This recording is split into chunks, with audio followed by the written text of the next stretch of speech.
Hello snowboarders of the internet, I'm your host Avran LeFeber, and in this video we're going to be reviewing the Jones Mountain Twin.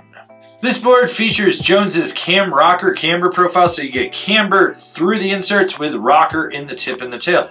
This is going to give you the load, pop, snap, and drive of traditional camber with the ease of powder float from the rocker in the nose and the tail, as well as ease of entry in and out of turns. This board is available in 151, 154, 156 wide, 157, 159 wide, 160, 162 wide, 163, 165 wide, and 168 wide.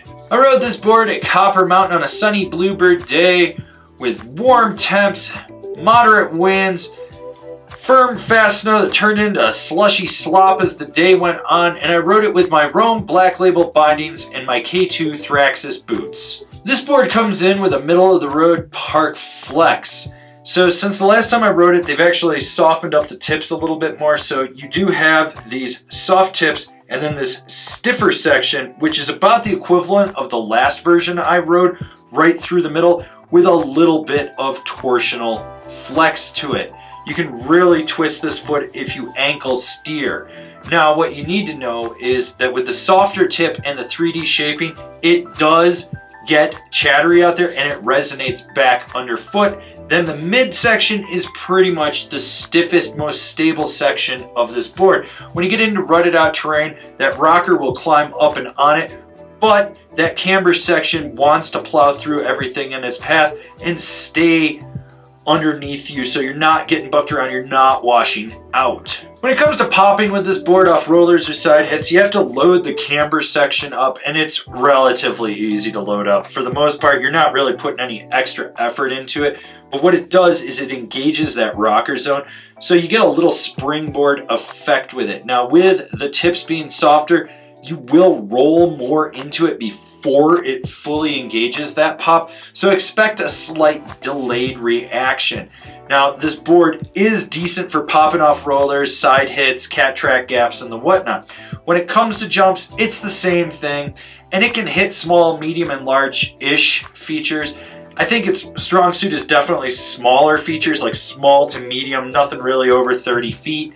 In there, that's pretty much where it's ideal, but it pops off the lip with ease. It does its job. You don't have to worry about it. Here's the thing with this board. You got rocker in the nose, softer tips, and 3D shaping. It really does let you butter with ease, and when you get sideways, that 3D shaping just alleviates any of that edge bite that you could get. It slides well. You don't have to worry about it. You can swivel and sizzle.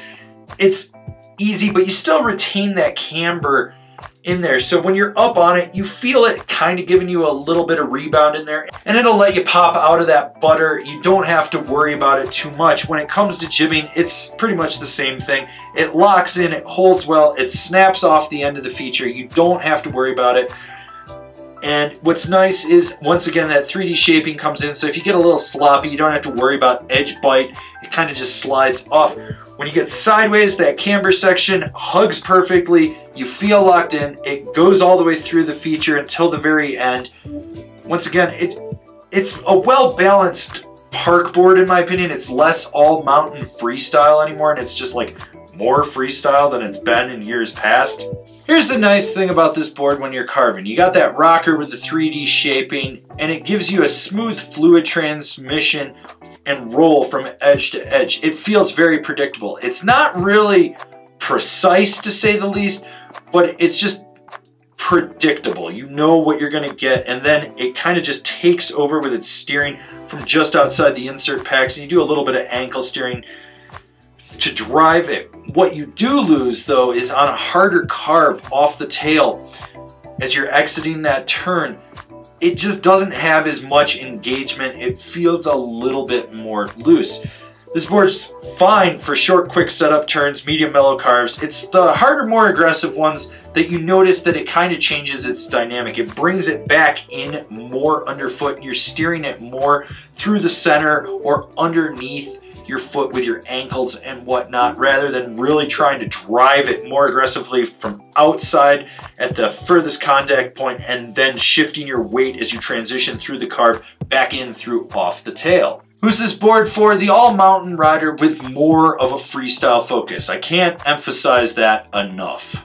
Well, this board is definitely more playful than the last version of it that I rode, and it's probably been 2 or 3 seasons since I rode it last. What I don't really think is the best for it was adding that 3D shaping and softening the tips. It just feels more loose. It's not as precise as it used to be. It's a lot more playful. You can really butter around on it. But then again, what do I know? This isn't my brand, and maybe this is the direction that they wanted to go in. I just know that riding the Ultra Mountain Twin was more my cup of tea than riding the Mountain Twin, and in the past, the Mountain Twin had been fine for me, and the Ultra Mountain Twin had been a little too much board.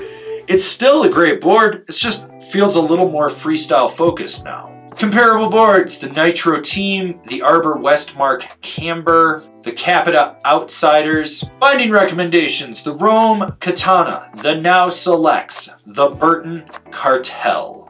This has been my review of the Jones Mountain Twin. Do you agree? Do you disagree? Do you own one? Are you going to buy one? Leave me a comment down below. Let's have a conversation about this snowboard. If you're new here, remember to subscribe, click the bell, get those notifications. That way you're not missing any of the videos we got coming out for all you snowboarders of the internet. And if you really like what we're doing over here and you want to support us further, swing on over to Angry Snowboarder VIP and become a member. I could tell you more here, but I got a video over there that explains it so much better. As always, I've been your host, Avran LeFeber, and I'll see you in another video.